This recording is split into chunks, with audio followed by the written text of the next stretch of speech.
Buongiorno a tutti, benvenuti a tutti quanti qui in sala e salutiamo sempre anche chi ci segue da casa, vi diamo il benvenuto e vi diamo sempre l'invito di venire qua così ci vediamo anche in faccia, abbiamo un rapporto più stretto e c'è anche la parte fisica che ci porta a stare insieme. Cominciamo subito a lodare il Signore col canto.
Chi siamo venuti a lodare oggi? Il Signore, il nostro Re, il nostro Padre. E questo canto ce lo ricorda, perché noi siamo tendenti a dimenticarci cosa facciamo, però questo è un canto che ricorda bene chi è il nostro Padre e chi è il nostro Re. Io volevo leggere il Salmo 30 da 1 fino all'8, perciò tutto il Salmo. O Signore, io grido a te da luoghi profondi. Signore, ascolta il mio grido. Siano le tue orecchie attente al mio grido d'aiuto. Se tieni conto delle colpe, Signore, chi potrà resistere? Ma appresso di te è il perdono perché tu sia temuto. Questo chiaramente è un salmo che riguarda un po' una persona che era nella difficoltà, e in questa parte qua chiaramente grida al Signore e vuol dire che è arrivato proprio al limite di tutto quanto. Continuiamo. Io aspetto il Signore, l'anima mia lo aspetta, io spero nella sua parola. L'anima mia agnellia al Signore, più che le guardie non agnellino al mattino, più che le guardie al mattino. O Israele, spera nel Signore, poiché presso il Signore è la misericordia e la sua redenzione abbondi presso di Lui. Egli redimerà Israele da tutte le sue colpe. La prima parte vediamo la sofferenza, la prima parte vediamo il lamento. È giusto lamentarsi o non è giusto? Il lamento fa parte di noi, fa parte dell'umanità, perché se soffriamo, stiamo male. Però subito il salmista anche si rende conto che è il suo peccato, è la sua persona che lo porta a lamentarsi, invece che la ragione. Perché dopo subito guarda al Signore e è certo che il Signore lo perdonerà. È certo che il Signore l'aiuterà. Infatti, quante volte noi, quando siamo abbattuti, quando siamo distratti, quando abbiamo dei problemi, siamo nella difficoltà, cosa facciamo?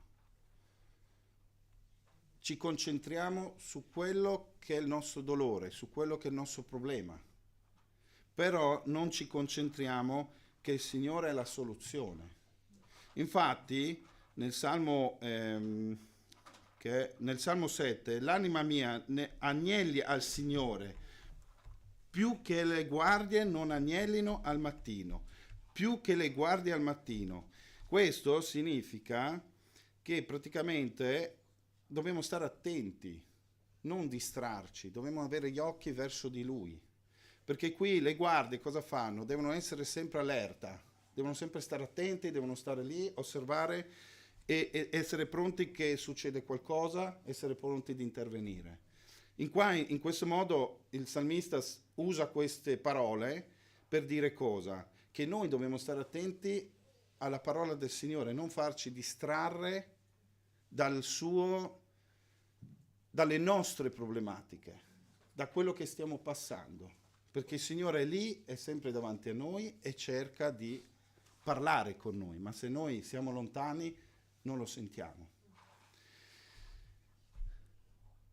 Cantiamo il prossimo canto e lodiamo il Signore per quello che Lui fa per noi. Perché i canti, ricordiamoci, che sono effettivamente delle lodi al Signore, sono delle preghiere al Signore, non è un canto e basta, ma è proprio un dedicarsi al Signore. Cantiamolo in piedi, così siamo più...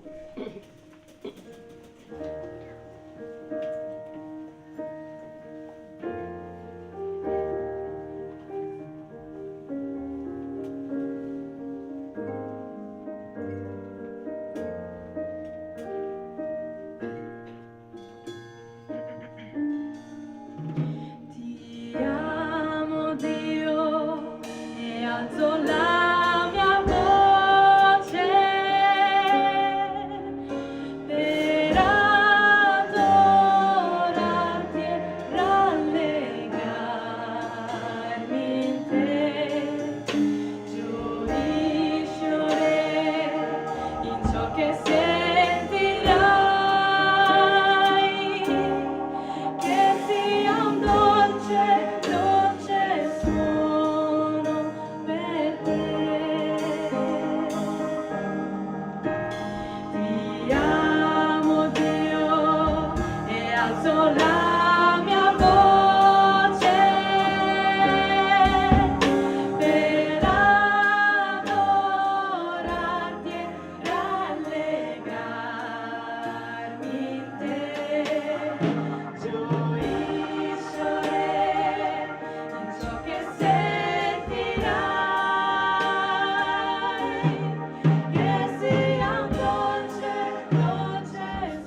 dolce suono per te. Quando cantiamo, quando lodiamo il Signore, quando ci mettiamo in preghiera, quanto siamo lì presenti? Quanto vogliamo sentire e far sentire la nostra voce? Quanto vogliamo mandare un profumo soave a Gesù, a Dio? Quanto lo desideriamo questo? Quanto? Chi sa dirmelo? Basta un sì, Ed è quello che noi stamattina facciamo, indipendentemente dai problemi. Se mi permettete vi racconto la settimana e vi garantisco che non sono arrivato qua sopra in maniera molto facile, perché c'è stata, non so, il Signore, quando ho da fare qualcosa su questo elemento capita tutta una serie di cose, no? E vado in panico, perché io soffro di panico, non è che vado proprio in crisi di panico fonde, però vado in ansia, no? Comincio a mettermi in affanno, cerco di capire, cerco di fare e vengo distratto. A me non mi interessa adesso parlare dei miei problemi, però quello che mi interessa è che da questo vengo distratto e sono stanco di essere distratto. Il Signore ha pagato per i miei peccati e ha pagato per tutto. Non ha pagato solo perché i miei peccati, quelli che noi conosciamo, che può essere uccidere, rubare, Lui ha pagato per tutto. Qualsiasi peccato, qualsiasi cosa che ci lega o non ci fa stare in comunione con Lui, è una cosa che ci distrae dal Signore, che lo possiamo denominare peccato, perché ci toglie dal suo sguardo. Cantiamo il prossimo canto e dopo di questo invito tutta la Chiesa, tutta la comunità a fare delle preghiere di lode, ringraziare il Signore per quello che Lui ha fatto per noi, per quello che Lui ha fatto in tutta la settimana, per come Lui ci è stato vicino, anche se noi non ce ne siamo sempre resi conto, ma Lui c'era. Cantiamo. Facciamolo sempre in piedi, che così ci teniamo vivaci.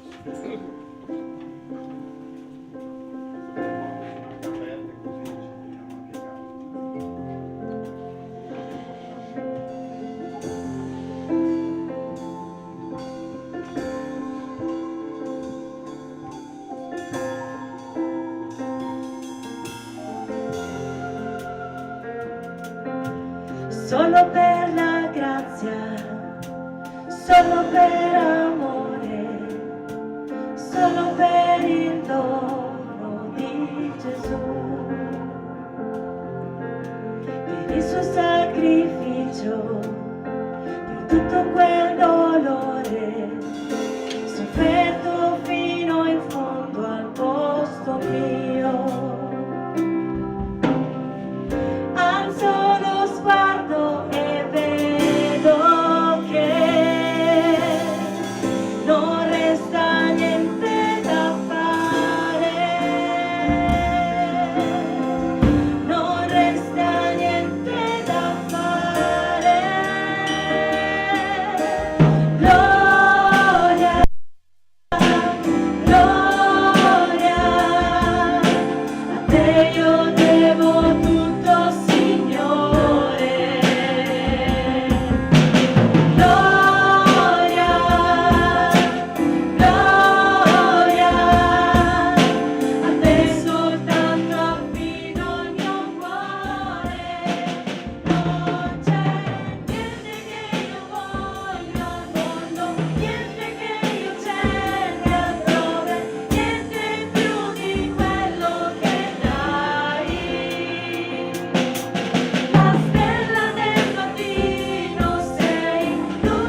Grazie Signore perché non c'è niente più da fare, Signore. Hai fatto già tutto tu, Signore. Ci hai già salvati, hai già fatto tu tutta l'opera grande, Signore. Noi possiamo solo lodarti, ti vogliamo ringraziare, ti vogliamo innalzare, Signore, per quello che tu hai fatto per noi. Ti vogliamo rendere gloria, Signore, perché tu sei degno di gloria, sei il nostro Padre, sei il nostro Re, sei il nostro Dio. Signore, cosa possiamo fare di più, Signore, se non lodarti, se non ringraziarti, Signore, perché tu hai già fatto tutto, Signore. Per il tuo grande amore, Signore. Grazie, Signore, perché tu ci hai salvati, ci hai dato un cuore nuovo, ci hai dato un essere nuovo, Signore. Ti ringraziamo per i nostri fratelli anche nel mondo, Signore. Ci ringraziamo per tutto quello che tu fai, per questo mondo, Signore, che anche noi non vediamo, Signore, ma noi ti vogliamo lodare, perché tu sai dove devi arrivare, Signore. Tu conosci bene il tuo obiettivo, conosci dove deve arrivare questo mondo, Signore.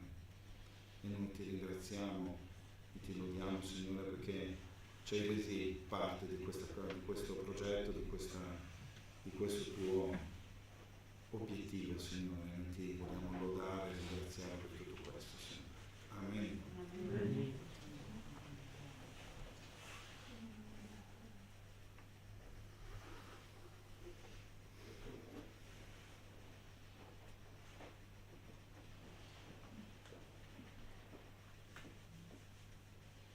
Signore, tu hai sostenuto ognuno di noi questa settimana, hai sostenuto ognuno di noi quando ce ne siamo accorti e anche quando non ce ne siamo accorti. Vogliamo lodarti, Signore, vogliamo benedirti non solo perché non c'è più niente da fare dopo il tuo sacrificio sulla croce, ma anche perché tu continui a fare per noi le cose di cui noi abbiamo bisogno, con la capacità di farci capire quello che stai facendo per noi. E qualche volta quando noi non capiamo quello che tu stai facendo per noi, tu stai facendo lo stesso. Grazie Signore per come hai sostenuto ognuno di noi in questa settimana. E ti preghiamo e ti lodiamo perché tu ci sosterrai ancora. Io voglio ringraziarti, Signore, per come tu hai sostenuto Gianni questa settimana, come hai sostenuto le sue preoccupazioni, le sue tensioni, anche sul lavoro. Signore, ti preghiamo perché vogliamo lodarti e benedirti per i ruoli che tu hai dato a tutti coloro che conducono il culto nelle assemblee domenicali, del venerdì, del giovedì, dalla squadra tecnica a chi è impegnato nello studio, Signore. Noi vogliamo lodarti perché tutta questa è opera tua, non è opera nostra, Signore. Tu sia benedetto, Signore, per quello che tu stai facendo in questa piccola comunità che è una parte piccola della tua grande chiesa, Signore. A te la lode, a te ogni benedizione, Signore, a te ogni benedizione nel nome di Gesù Cristo. Lode a te, Signore. Amen. Amen. Sì, Signore, anche la mia bocca non può tacere. Io ti ringrazio con tutto il mio cuore perché tu hai il mio destino in mano, Signore. Meraviglioso questo, perché sappiamo di seguire una strada dove tutto coopera al bene, perché tu sei un Dio di misericordia, Padre. Sei un Dio buono, è l'unico vero Dio in questa terra, Padre. Noi siamo qui a lodarti, a ringraziarti perché noi abbiamo fiducia in te, Signore. Noi ci fidiamo di questo Dio potentissimo, infinito, Signore. Noi ti ringraziamo perché anche nelle grosse difficoltà e nel dolore fisico sappiamo che siamo mancanti a te, Signore. Non guardiamo te, ma ti chiediamo il perché, invece di chiederti che stai già lavorando per noi e stai usandoci per sapere di portare altre vite a te, Signore. Grazie di questo, Padre Santo, grazie di tutto quello che continui a fare nelle nostre vite. Nel nome di Gesù noi ti lodiamo. Amen.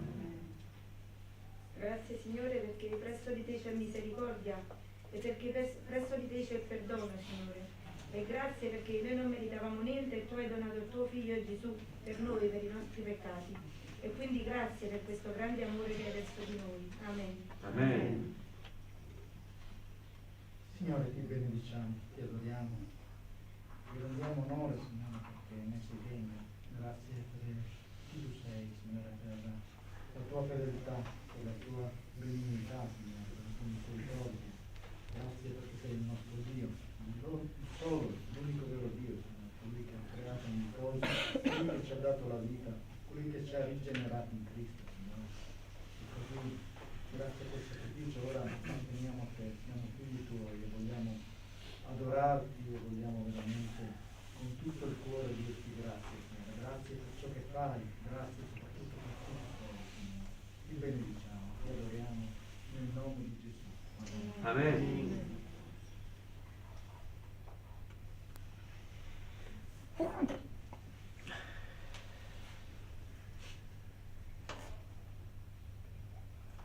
Gloria a te, Signore. Lode a te, Signore. Padre Santissimo, Signore. Grazie per questo cielo splendido di oggi, questa luce meravigliosa che ci mostra la tua natura, il tuo creato, Signore. Grazie perché anche oggi, Signore, abbiamo potuto vedere la luce del giorno. Diamo per scontato ogni cosa, ma dobbiamo dare a te, Signore, la gloria e l'onore se siamo qui presenti e se siamo qui presenti in piena libertà.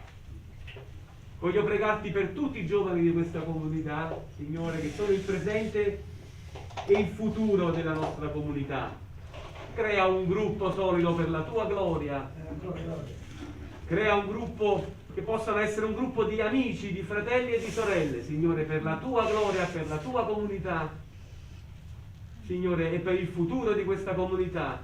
E ti chiedo anche, Signore, per i figli nostri, Signore, che ancora non hanno accettato Gesù nel proprio cuore, Signore, fagli capire che l'unica via, l'unica salvezza si può ottenere tramite Cristo, Signore, non tramite l'uomo e le promesse dell'uomo, che l'uomo è solo in grado di fare del male, Signore, come stiamo vedendo. E ti prego per l'Ucraina, Signore. Signore, ferma le bombe, Signore, ferma il violento, la mano del violento, converti il violento dall'odio all'amore di Gesù, Signore. Converti Putin, converti i governatori del mondo, Signore, coloro che pensano solo alla ricchezza di questo mondo e a sperperare le risorse di questo mondo. L'eternità con te, Signore, quella è importante, quella è la ricchezza che devono ricercare loro e tutto il mondo, Signore. Signore, ferma questa guerra. Signore, fai questo miracolo per noi. Signore, risolvi i problemi anche economici, ma prima di tutto risolvi il cuore dei malvagi, Signore, convertilo nel nome di Gesù Cristo nostro Signore. Amen. Amen. Ebrei 2:8. Tu hai posto ogni cosa sotto i suoi piedi, avendogli sottoposto tutte le cose, Dio non ha lasciato nulla che non gli sia soggetto. Al presente però non vediamo ancora che tutte le cose gli siano sottoposte. Signore, voglio ringraziarti perché tu hai ogni cosa in tua mano, Signore, ogni cosa è sotto il tuo controllo. Nelle nostre piccole menti non vediamo a volte tutto questo e ci arrabbiamo per questo, Signore, perdonaci. E grazie, Signore, perché ci ricordi di aver fiducia in te, che ogni cosa ti è sottomessa, le nostre vite, le vite dei nostri cari, Signore. Ogni cosa è sotto il tuo controllo e a te diamo gloria, nel privilegio di poterlo fare insieme a tutti i fratelli nel mondo. Nel nome di Gesù ti ringrazio e ti lodo. Amen. Amen. Salmo 128. Beati chiunque tema il Signore e cammini nelle sue vie. Allora mangerai della fatica delle tue mani. Sarai felice e prospererai. Tua moglie sarà come vigna fruttifera nell'intimità della tua casa. I tuoi figli come piante di olivo intorno alla tua tavola. Ecco, così sarà benedetto l'uomo che teme il Signore. Il Signore ti benedica da Sion, possa tu vedere la prosperità di Gerusalemme tutti i giorni della tua vita. Possa tu vedere il figlio dei tuoi figli. Pace sia sopra Israele. Grazie Signore perché tu metti in comunione ogni cosa, Signore. Infatti anche questo versetto è correlato sul Salmo 131, Signore. Con questi salmi, Signore, tu ci dai il modo di capire come arrivare a te, come pregare a te, Signore, e come cantare a te, perché questi sono anche dei canti, Signore, di lode, di sofferenza, di ogni cosa, Signore. Noi ti ringraziamo, Signore, per quello che tu hai fatto per questo mondo, Signore. Noi ti ringraziamo perché tu provvedi per ogni cosa, Signore. Grazie a te, Signore. Amen. Adesso, siccome il Signore ci dà sempre degli strumenti, ci dà sempre dei fratelli che ci aiutano, e oggi canteremo un canto nuovo prima di dare la parola a Riccardo, che mi è stato suggerito, cioè che mi è stato dato. Sono contento di questo, perciò il Signore opera in continuazione da qualsiasi parte. Grazie al Signore. Cantiamo.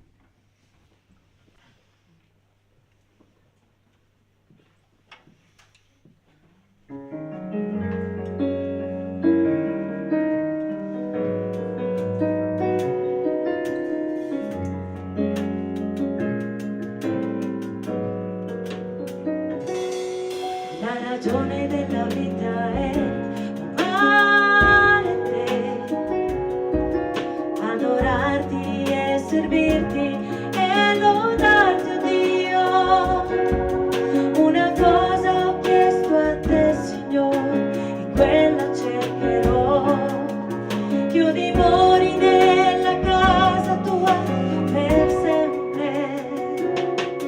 Certo beni mi darai e benignità, poi davanti a me la mensa tu preparerai,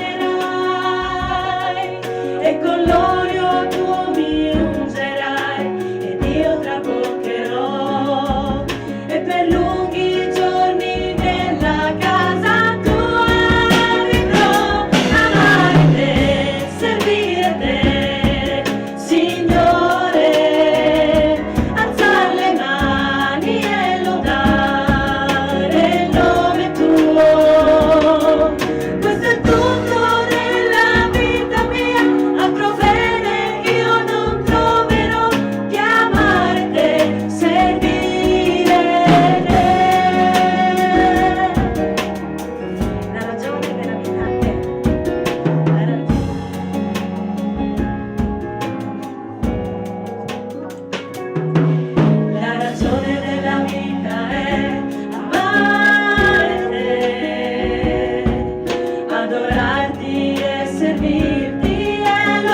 Questo canto qua ci dice esattamente cosa dobbiamo fare. Amare il Signore, servirlo e stare a casa sua. Non serve nient'altro. Quanto ci complichiamo noi la vita però. Lasciamo la parola al Signore.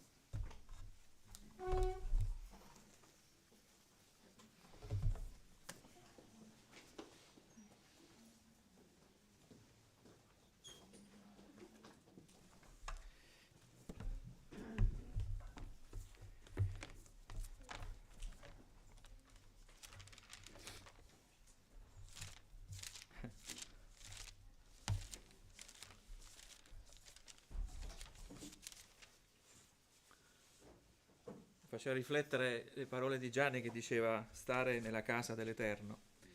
E invece questa mattina staremo nella casa di Paolo, una casa che aveva preso in affitto perché era agli arresti domiciliari. Pensate. Il tema di questa mattina chiude e conclude il libro degli Atti.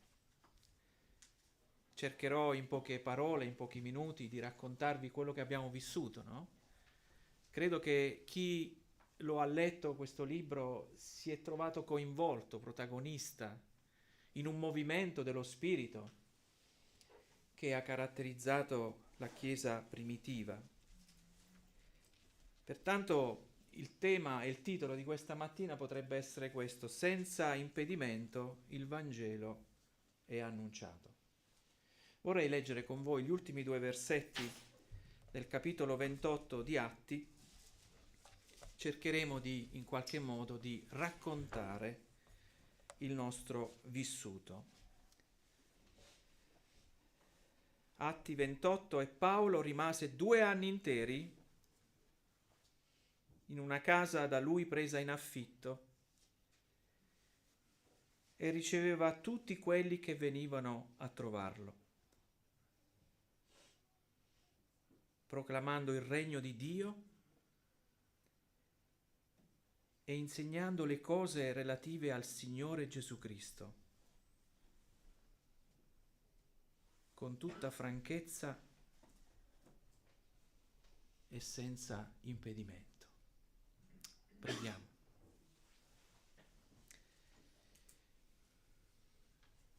Signore, ti ringraziamo perché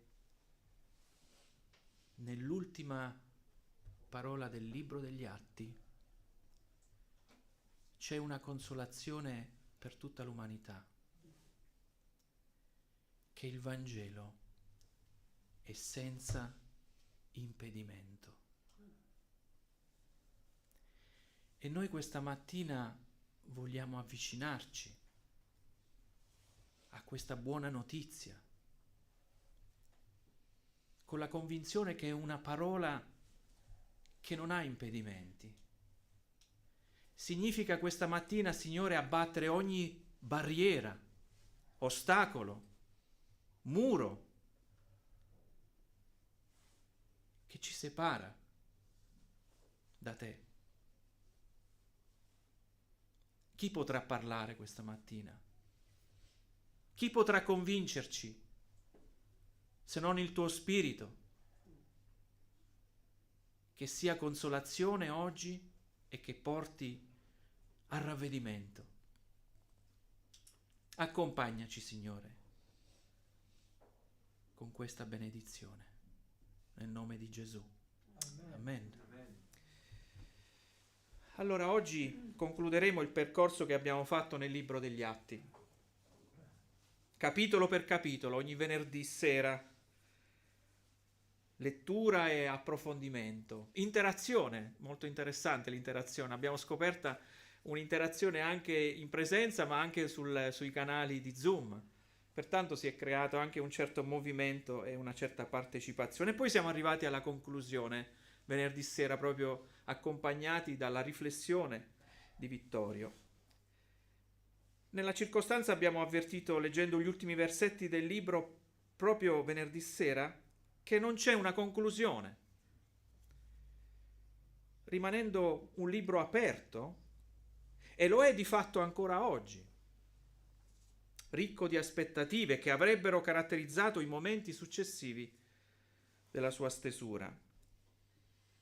Se pensiamo a tutte le lettere paoline partite proprio da Roma, ai credenti di varie chiese, un uomo agli arresti domiciliari che potrà far progredire il Vangelo da casa sua. Alcuni obiettivi dettati dallo Spirito Santo vennero raggiunti e Luca ce li narra, in particolare che ci fosse un movimento da Gerusalemme fino all'estremità della terra. La Roma imperiale in un certo senso rappresentava già quei confini, essendo un impero molto potente ed esteso che aveva occupato tante nazioni. Nello stesso tempo raggiungere i confini della terra è un compito che ancora oggi è attivo e la Chiesa è protagonista nel testimoniare il Vangelo. Negli ultimi capitoli abbiamo visto un uomo in catene, agli arresti, che da Gerusalemme, essendosi appellato a Cesare, doveva andare fino a Roma, così l'esercito o comunque la nazione che avrebbe dovuto condannarlo in un certo senso diventa la nazione che lo protegge. Allora mi fa riflettere che tutti sono impegnati nei piani di Dio affinché Paolo continuasse il suo ministero. Allora ci risuona quella parola di Paolo, che la parola di Dio mostra tutta la sua potenza nella debolezza. Il prigioniero Paolo testimonia davanti a magistrati, autorità, governatori come Felice, Festo. Ricorderete anche il re Agrippa. Insomma, Paolo porta il Vangelo fino a Roma, anzi addirittura porta il Vangelo all'interno, pensate, della famiglia di Cesare, quindi dell'imperatore del momento. Leggiamo Filippesi 4:22 e vediamo nei saluti di Paolo cosa troviamo. Filippesi 4:22: vi salutano i fratelli che sono con me. Vi salutano tutti i santi, soprattutto quelli di dove? Della casa di Cesare. La Roma imperiale e le persone che contano della Roma imperiale si sono piegate davanti al Vangelo. Tutto è riunito con il Vangelo. Non c'è distinzione tra giudeo e greco, tra povero e ricco. E questa è un'ulteriore immagine che il libro degli Atti ci consegna. Il trionfo del Vangelo. Ecco la portata ai contenuti che sarebbero stati consegnati da Luca e offerti ad un certo eccellentissimo Teofilo, che significa proprio caro a Dio. Teofilo caro a Dio. Leggiamolo insieme. Atti 1, versetti 1 e 2. Nel mio primo libro ho già trattato, o Teofilo, di tutto quello che Gesù fece e insegnò dal principio, fino al giorno in cui, dopo aver dato istruzioni agli apostoli, che si era scelti nello Spirito Santo, egli fu assunto in cielo. Qual è il contenuto del messaggio primitivo, dell'annuncio primitivo? Da quali elementi portanti è caratterizzato? Gli elementi che vi citerò facevano parte della struttura dei sermoni di Pietro e poi di Paolo e sono gli elementi fondanti della predicazione. Pertanto nella Chiesa primitiva andremo a vedere qual è il messaggio che portava questa Chiesa a coloro che l'ascoltavano. Apriamo una slide, ho cercato di riassumere alcuni elementi essenziali. Primo aspetto, il tempo dell'adempimento era giunto. Gli eventi della vita e del ministero di Gesù lo collegavano alla storia di Israele, quale culmine della redenzione operata da Dio. Tutto ciò che era il futuro per Israele si era realizzato nel Messia. I teologi definiscono questo passaggio come una escatologia realizzata. Tutto quello che era profeticamente annunciato trova il compimento nel Messia. Secondo aspetto, la realizzazione delle promesse si concretizzavano nella morte e nella resurrezione di Gesù. Questo è l'argomento principale che tutti tratteranno, da Pietro a Paolo. Terzo aspetto, Gesù ci dice, Luca, che fu assunto in cielo, quindi collocarsi alla destra del Padre come Signore e Giudice conclude il suo compito di Messia. Quarto aspetto, lo Spirito Santo nella Chiesa è il segno che Cristo è stato esaltato ed è dato a chi crede come consolatore. È Lui, la sua opera, che ci consente di comprendere la parola rivelata. Mi chiedo come ancora oggi abbia il duro compito di indirizzare i nostri cuori a credere. Quinto aspetto, l'epoca messianica non si è conclusa, si attende il suo secondo ritorno. I riformatori dicono che il tempo che viviamo è tra il già e non ancora, è il tempo della grazia. Il libro degli Atti si conclude con un appello al ravvedimento. È offerto il perdono, è offerto lo Spirito Santo, è offerta la salvezza. Significa vita nel mondo a venire.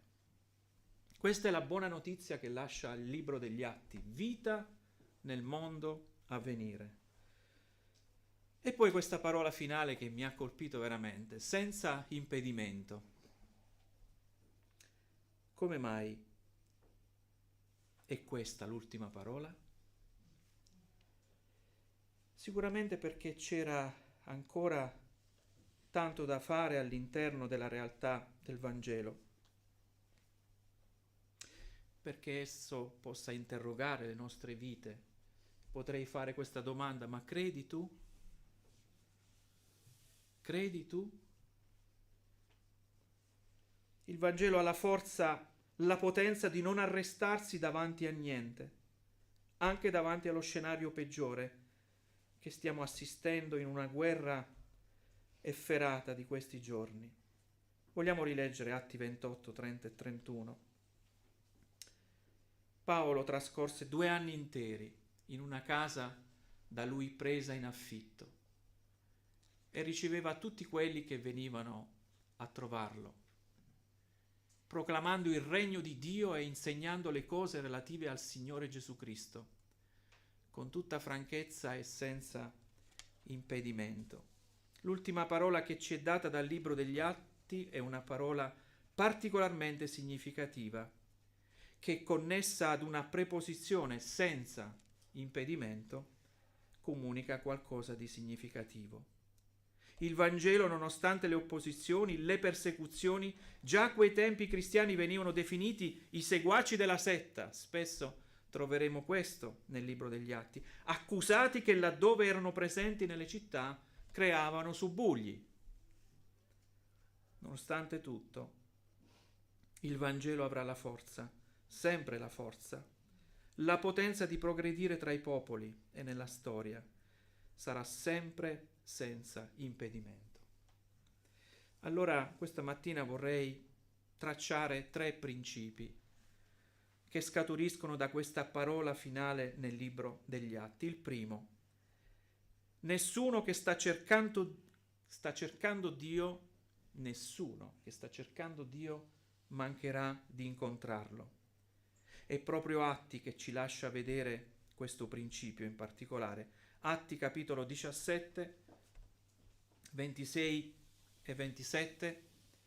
Egli ha tratto da uno solo tutte le nazioni degli uomini perché abitino su tutta la faccia della terra, avendo determinate le epoche loro assegnate e i confini della loro abitazione, affinché cerchino Dio se mai giungano a trovarlo, come a tastoni, benché egli non sia lontano da ciascuno di noi. Da un solo uomo ha creato le nazioni, ne ha stabilito i limiti, ognuno al suo spazio, C'è un ordine di Dio, la cura di Dio. Le nostre radici sono in Lui. Come potremmo escluderlo dalla nostra vita se le nostre radici provengono da Lui? Mi ha colpito una preghiera questa mattina particolarmente accorata. Basterebbe questo per fermare la guerra. C'è uno spazio per ciascuno ed è uno spazio che Dio ha dato per il bene e la pace. Perfino le risorse del sottosuolo che si trasformano in energia basterebbero per tutti, perché sono date da Dio agli uomini e non dagli uomini ad altri uomini e a caro prezzo. L'umanità è chiamata a cercare Dio, niente è meglio che cercarlo. E il Vangelo è la speranza, rimanendo un messaggio così forte perché non ha impedimento. Ecco cosa ci consegna la conclusione del libro degli Atti. La realtà è che tanti cercano Dio a modo loro e non lo trovano, nonostante non sia così distante da loro, dirà Paolo, anzi dirà Luca. Semmai arrivino a trovarlo andando a tastoni. Vi siete mai mossi a tastoni? Soprattutto quando i luoghi sono bui, meglio muoversi con calma, però non c'è. È Dio che si rivela, che si lascia conoscere, ma bisogna andare a Lui nella parola rivelata. Romani capitolo 3, versetti 23 e 24. Sì, questo è il dramma, ma troverete in questo dramma un ma. Adesso ho scoperto che in portoghese si dice mas. È il ma della risoluzione. Però leggiamo questi due versetti. Tutti hanno peccato e sono privi della gloria di Dio. Mas, vero? Ma sono giustificati gratuitamente per la sua grazia, mediante la redenzione che è in Cristo Gesù.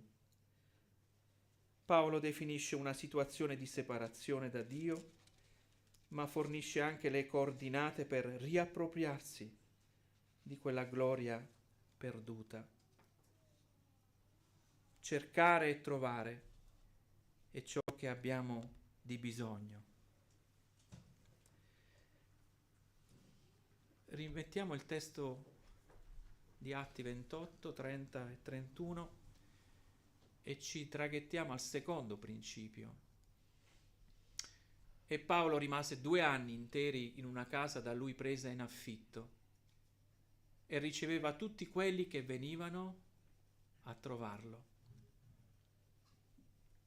proclamando il regno di Dio e insegnando le cose relative al Signore Gesù Cristo, con tutta franchezza e senza impedimento. Secondo principio che possiamo raccogliere è che il Vangelo ha bisogno dei nostri piedi e delle nostre mani. Paolo è agli arresti, non ha nulla da rivendicare per se stesso, anzi diventa un privilegiato perché protetto proprio da coloro che li avrebbero dovuti condannare, dai Romani. Poteva far camminare il Vangelo con i suoi piedi e le sue mani, pur rimanendo a casa. Avrebbe potuto dire: è finita, mi devo fermare, eppure saranno altri ad andare da lui. Una casa in affitto che fa la differenza. Da dove venivano i soldi di quell'affitto? Forse dai suoi. Davide mi ricordava che lui era una persona molto ricca, facoltosa, per scegliere le migliori scuole teologiche di quel momento, un membro del Sinedrio, perché aveva il diritto di voto per i cristiani, quando si chiamava Saulo da Tarso.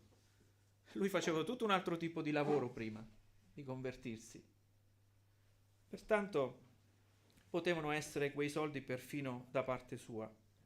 ma forse venivano dalle offerte delle chiese. In alcune epistole è scritto che venivano raccolte le offerte. Erano comunque soldi ben spesi, possiamo dire così? Perché le persone potevano venire da lui.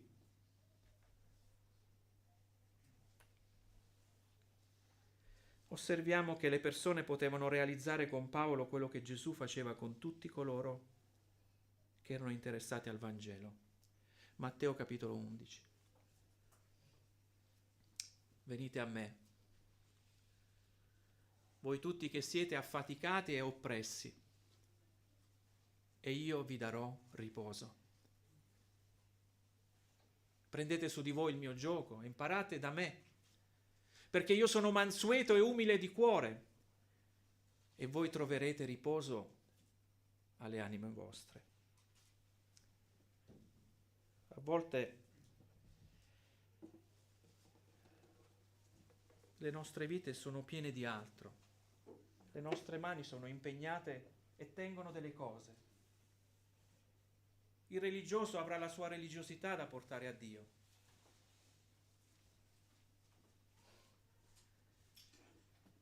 Siamo in una nazione cattolica, ci sono tanti intermediari. L'ateo dirà: ma non c'è Dio, ma dovrà avere tanta di quella fede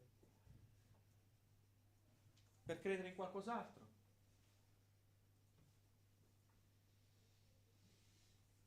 Forse credere in se stesso. E come potrà Dio appoggiare sulle mani e nelle mani di queste persone i suoi tesori?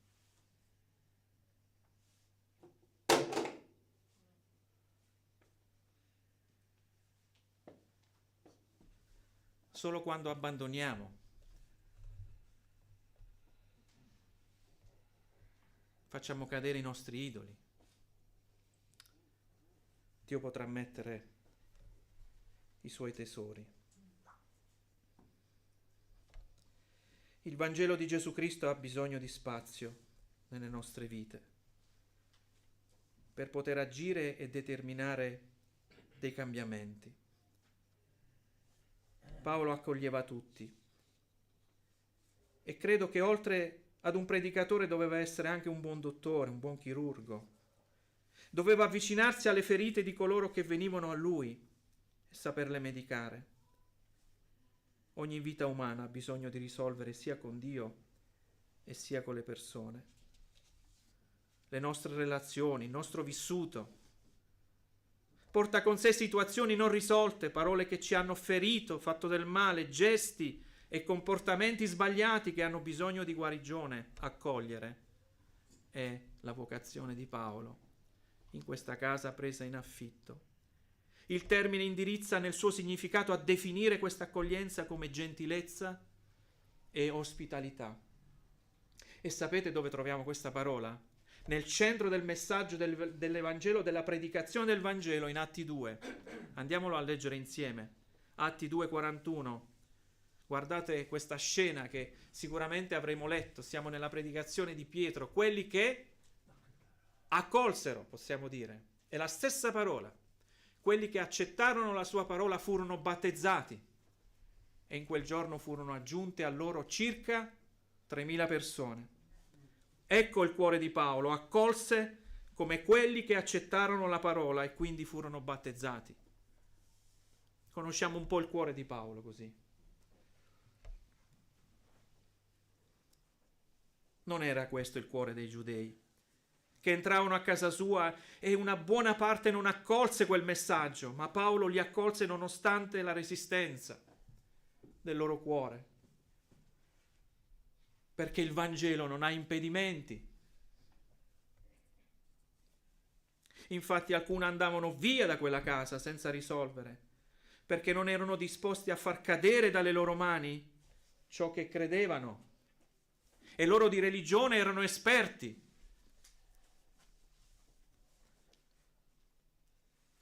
Ma coloro che lasciavano vedere le loro ferite, potendo accogliere il Vangelo, venivano guariti.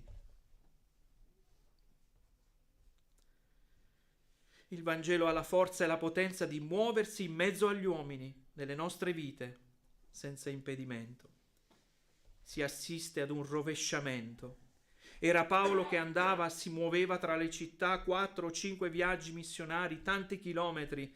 Ora diventa il centro del messaggio dell'Evangelo, senza muoversi e toccando sia le alte sfere della società come quelle di tutti coloro che sarebbero andati da lui. Significa che lo Spirito Santo lo aveva equipaggiato a rispondere ai bisogni di quanti sarebbero andati da lui. È un modello cristologico che oggi è sempre valido e imitabile. Sapete perché? Perché Gesù è asceso al cielo e si è seduto alla destra del Padre, ma ha bisogno che tu vada da Lui. Vorrei farvi vedere una scena in una barberia, vediamo che succede. L'avete visto sicuramente perché è da 10 anni che gira sul web, però è molto interessante.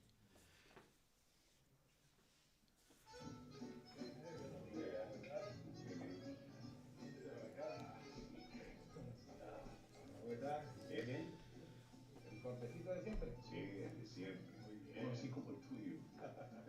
Excelente. La familia, el trabajo. Todo el mundo vive, gracias a Dios. Muy bien. Muy bien.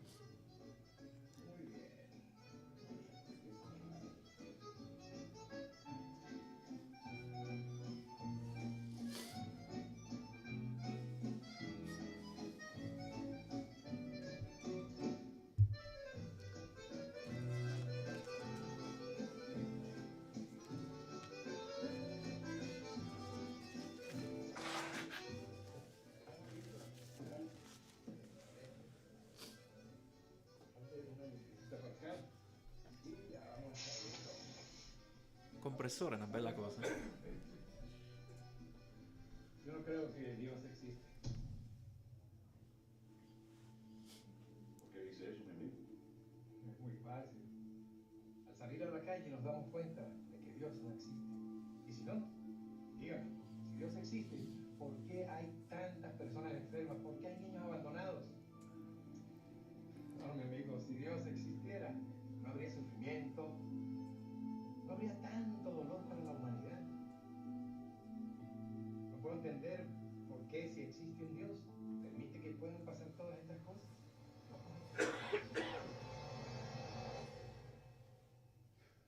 Bueno, que tenga buena. Hasta la próxima. Hasta luego, señor. Lo propio.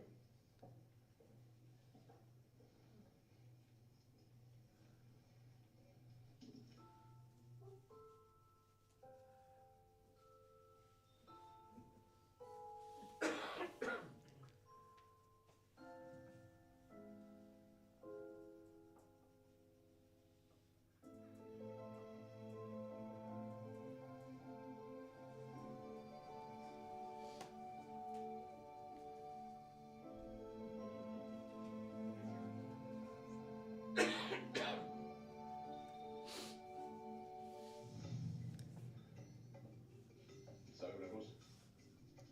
Los barberos no existen. ¿Cómo? ¿Y yo qué soy? Los barberos no existen. Porque si los barberos existieran, no habría personas con el pelo tan largo.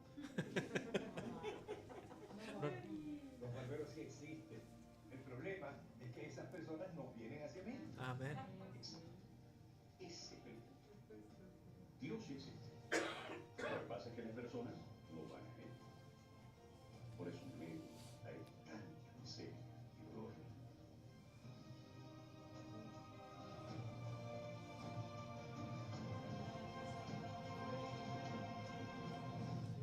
Dio non ce l'ha coi capelloni, Però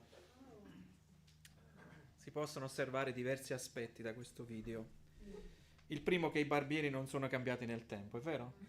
Almeno il mio, sono sempre curiosi, ti devono fare tante domande. Insomma, hanno bisogno di parlare, incontrare la gente e personalizzare quella conversazione per 30 minuti. Magari se siete in attesa, magari c'è un altro cliente e gli argomenti sono diversi, quindi il barbiere ha questa capacità di avvicinarsi al cliente e riprendere un po' il filo della volta precedente, no?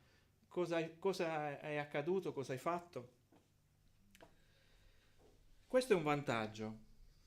La Bibbia che aveva tra le mani probabilmente poteva essere un pastore di una chiesa, suscitava non pochi interessi da parte del barbiere.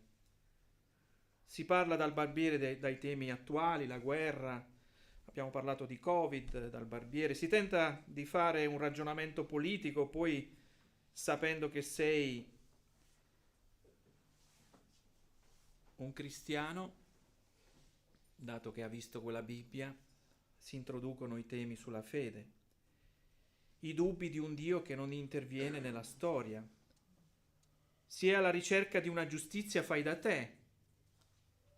Si osserva nella risposta dell'uomo che si lascia tagliare i capelli che il Vangelo si proclama con saggezza e creatività. Le provocazioni non devono diventare un fattore personale. Non so se avete visto il gesto che lui stava e si è fermato. Lui ha dominato se stesso, non si è fatto coinvolgere in una risposta improvvisata. E poi il Signore gli ha dato un modo per parlare. Lui ha preso del tempo, ha lasciato che quella provocazione cadesse a terra e poi ha saputo rispondere in una maniera adeguata per indirizzare il barbiere a riflettere. L'ultimo versetto del libro degli Atti ci lascia una speranza, ma anche esige qualcosa. Da una parte il Vangelo ha la forza e la potenza di essere efficace e senza impedimento, e dall'altra, perché ci sia accoglienza da Dio, che non è troppo distante, bisogna andare da Lui per mezzo di Gesù. Bisogna andare da Gesù, non per farsi tagliare i capelli, ma per essere salvati. Terzo aspetto. Il terzo aspetto che chiude questo incontro è caratterizzato da un messaggio efficace. Rileggendo il versetto 31 e poi andremo a leggere 2 Timoteo 2, 8, 9, questo è il centro del messaggio. Cosa faceva Paolo a casa? Ecco, cosa diceva Paolo in casa? Proclamando il regno di Dio e insegnando le cose relative al Signore Gesù Cristo, con tutta franchezza e senza impedimento.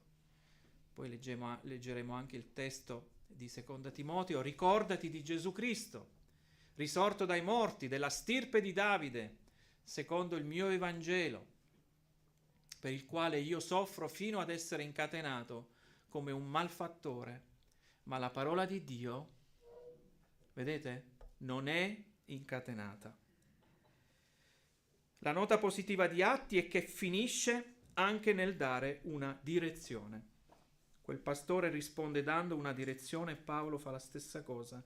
Gesù ha inaugurato il regno di Dio e ha autorità e il diritto di governarlo e di dargli direzione per mezzo del suo spirito.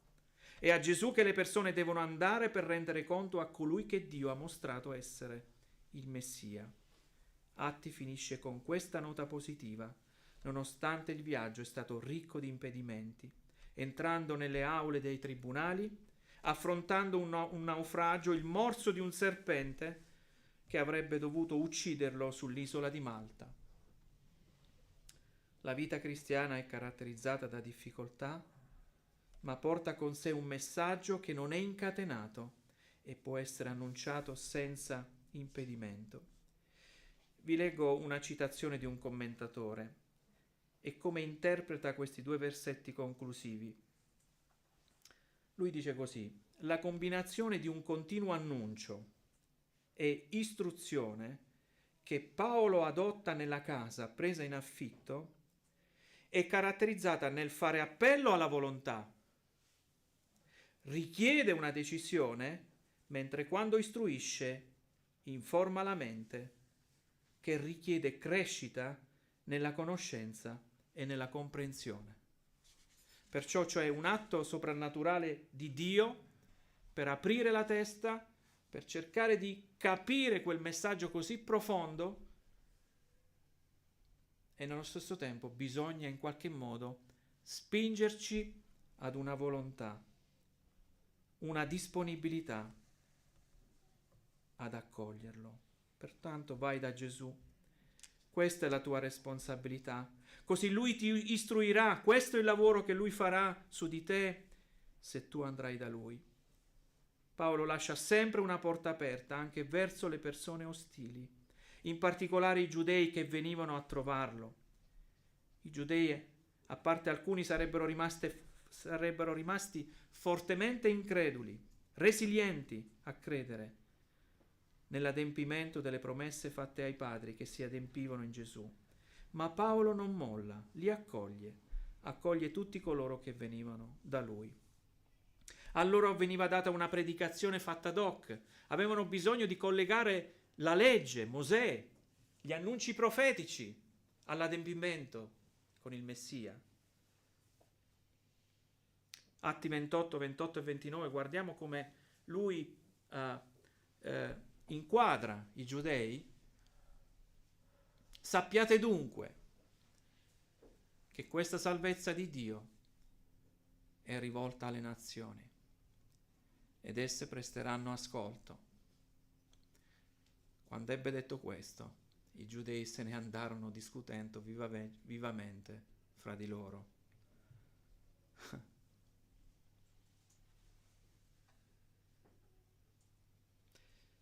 Paolo ama coloro che si opponevano al messaggio, come anche spiega che quel messaggio sarebbe stato accolto dalle nazioni. Quali sfide ci lasciano gli ultimi 2 versetti di Atti? Guardiamone qualcuno e chiudiamo. Il primo aspetto: disponibilità e fiducia nel condividere il Vangelo perché Dio è sovrano. Parla in modo appropriato, definisci quali sono i veri bisogni di chi hai davanti a te. Paolo sapeva comunicare amorevolmente, biblicamente, dottrinalmente. Una particolare attenzione l'ha sempre data ai giudei che accoglieva nella sua casa dalla mattina alla sera. Secondo aspetto: Dio ha un piano per questo mondo e per la tua vita e tu fai parte di questo piano, perché hai sia l'occasione di andare, in questo caso da Gesù, come le persone andavano da Paolo, e sia perché Gesù ti accoglie come Paolo accoglieva tutti quelli che venivano da lui. Terzo aspetto: la porta è sempre aperta. Ecco il messaggio conclusivo di Atti. È un libro che non conclude la storia dell'umanità, anzi l'umanità può ascoltare ancora oggi il centro di questo annuncio. Paolo predicava il regno di Dio, insegnando le cose riguardanti il Signore Gesù. Infine, riconoscere che l'evangelizzazione ha molti modi di esprimersi. C'è un tempo per andare dalle persone e c'è un tempo per accogliere le persone. In entrambi i casi possiamo essere utili per il Signore.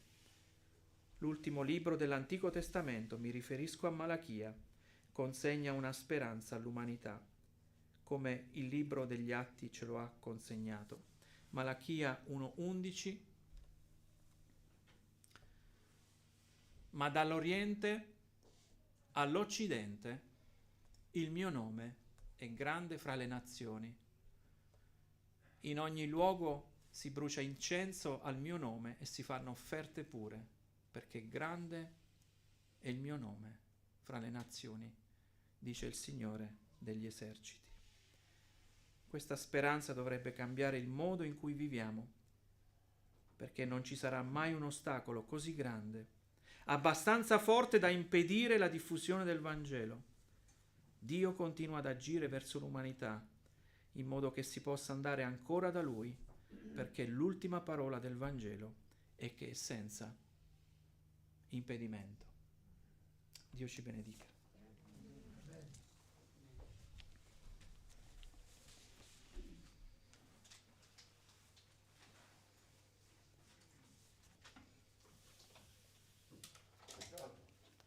Potrei aggiungere qualcosa? Sì, però vieni qua perché le telecamere...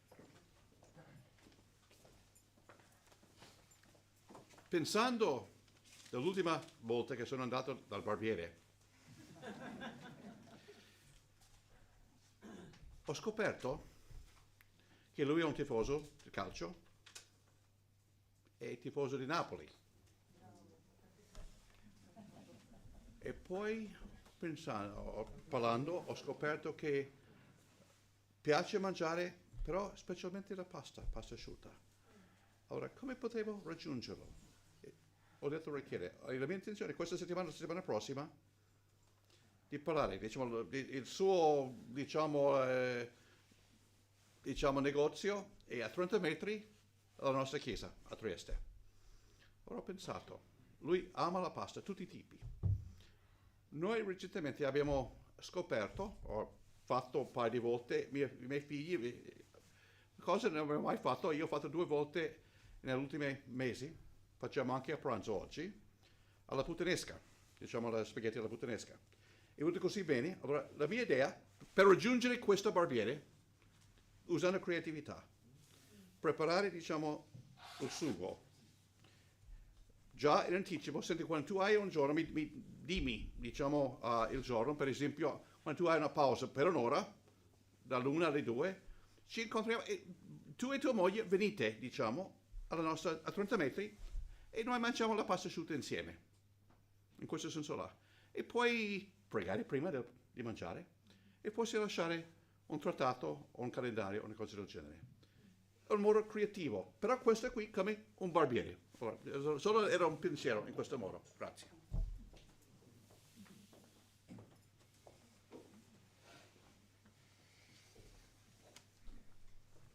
Che bello che il Signore non fa il parrucchiere, se no sarei perso.